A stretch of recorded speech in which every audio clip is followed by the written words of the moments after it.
Kale erdian, furgoneta baten zama deskargatzen ari dira. Frutak, zukuak, izotza edalontziak eta hutsik dagoen pankarta bat. Koktelazioz betetzear dago. Republikarrak taldeak gidatzen du ekintza. Nork bere burua adjektiborik gabe deskribatzeko ekimena da. Gure ideia esan da, pizkat erreflexio bat ateratzea kalera, eta erakustea dagoela nortasuna eraikitzeko beste modu bat. Eta modu hori da akzioetan eraikitzea. Normalki nortasuna beti lenguaje del ser delakoan eraikitzen da. Hau da, zer zaren, nor zaren, beti da ni artista naiz, edo heterosexuala naiz, edo polita naiz, edo...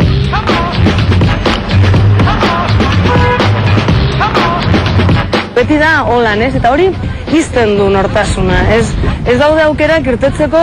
1, 2, 3, 4! Itxasten eta desitxasten diren pegatinen jokoa da koktelazioak. Sentitzen, praktikatzen, maitatzen edo gorrotatzen duten gauzen bitartez erretratatzen dute pertsona. Erantzunak dira, zer desio dudan, zer gustatzen zaidan, zer zaidan gustatzen, zer egiten dudan, zerekin egiten dudan amaetz. Orduan konturatzen gara, ez garela ezberdinak azkenean, ez? Bertatzen zizkigun gauzak, betiko gauzak direla. Aukeratutako eranskailu multzoak pertsonaren nortasuna eratzen du, bere konstelazioa. Gizartean izateko modua, berezko zaporea duena eta edan daitekeena. Konstelazio hori fruta koktel bihurtzen da. Igual baten batez ere gerturatu da zukua edateko edo jakiteko zen gauza raro hori, ez? Baina, guztien artean baten bat nik uste dut delituko dela ideiarekin. Zu nola eraikiko zenuke zure pertsonalitatea holan akzioaren bitartez? Posible da, ez da posible. Koktelazioak Euskal Herriko Unibertsitateko Uda ikastaroetan izan da.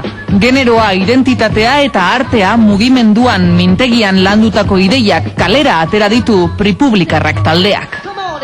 Garrantzitsua zen guretzako ere, generoa, emakume eta gizona dela, ez? Pentsatzea, eta biok, emakume eta gizonak behar dutela aldatzea gauzak aldatzeko. Ideia da hori batez ere lantzea, ez? Genero, arte eta nortasuna nola posiblena beste modu batez ulertzea eta mugimenduan. Ez eraikita eta itxita, baizik eta, bakoitzak nola ulertu dezake nahi duen bezala. Artea beste modu batez ulertzeaz ere aritu dira.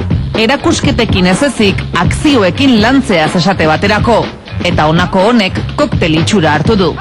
Republikarrak taldearen furgonetak parte hartzaileen izaerak bildu ditu eta beste ekimen baten bila doa.